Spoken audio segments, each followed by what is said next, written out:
بسم اللہ الرحمن الرحیم اللہم صلی علی محمد وعلی آل محمد وبارک وسلم عن ابی سعید الخدری رضی اللہ عنہ ان رجلا اتى النبي صلی اللہ علیہ وسلم فقال ان اخی یشتکی بطنه فقال اسقه عسلا رواہ البخاری۔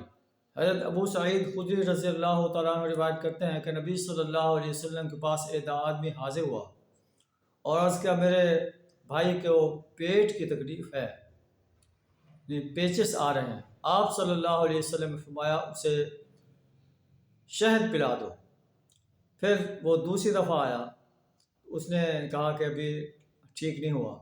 پھر تیسری دفعہ آیا، پھر آپ صلی اللہ علیہ وسلم نے فرمایا کہ شہد پلا دو۔ پہلی دفعہ، دوسری دفعہ، تیسری دفعہ آنے کے بعد آپ صلی اللہ علیہ وسلم بار بار کہتے رہے کہ شہد پلا دو۔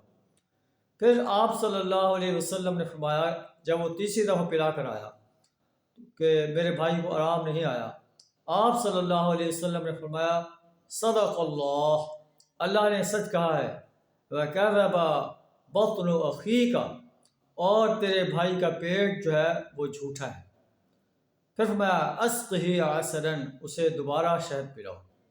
فسقاہ فبرأ، جب چوتھی مرتبہ اس نے شہد پلایا تو پھر وہ شفا یاب ہو گیا۔ تو اللہ کا قرآن بھی شہد کے بارے میں کہتا ہے فیہ شفاء للناس، اور نبی صلی اللہ علیہ وسلم نے بھی فرمایا کہ شہد کے اندر شفا ہے۔